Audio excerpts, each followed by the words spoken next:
গাধাকে সৃষ্টি করার পর তাকে বলা হলো সকাল থেকে সন্ধ্যা পর্যন্ত তাকে ক্লান্তিহীন পরিশ্রম করতে হবে, সারা জীবন তাকে পিঠে ভারী বোঝা বইতে হবে, খেতে পাবে শুধু ঘাস, আর তার মাথায় কোনো বুদ্ধি থাকবে না। তার আয়ু হবে 50 বছর। গাধা করজোড়ে সৃষ্টিকর্তাকে বলল, আমি এত বছর বাঁচতে চাই না, আমাকে 20 বছর আয়ু দেওয়া হোক। সৃষ্টিকর্তা সেটাই মঞ্জুর করলেন। কুকুরকে যখন সৃষ্টি করা হলো তখন তাকে বলা হলো যে সে হবে মানুষের সবচেয়ে বড় বন্ধু, কিন্তু সে খাবে মানুষের উচ্ছিষ্ট, এবং তার আয়ু হবে 30 বছর। কুকুর সৃষ্টিকর্তাকে বলল, আমি এত বছর বাঁচতে চাই না, আমাকে 15 বছর আয়ু দেওয়া হোক। সেটাই মঞ্জুর করা হলো। এরপর বানরকে বলা হলো, তুমি শুধু গাছের এ ডাল থেকে ও ডালে ঝুল খাবে এবং নানান রকম ফন্দি ফিকির করে মানুষকে আনন্দ দিবে, তোমার আয়ু হবে 20 বছর।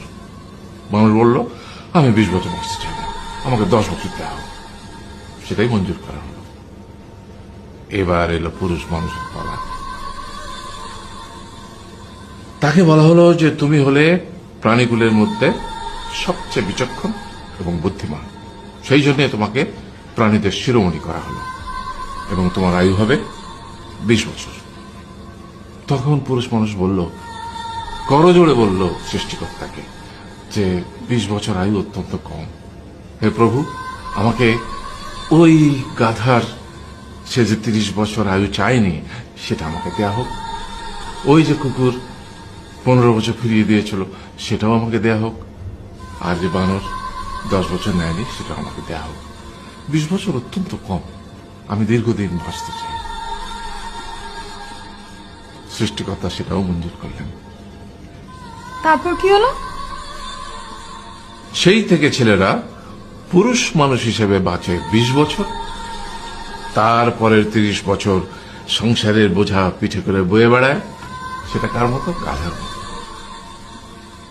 তারপরের 15 বছর সে তার ছেলে মেয়েরা যা দেয় সেই রকম ঠিক কুকুরের মতো উচ্ছিষ্ট খেয়ে বাঁচে।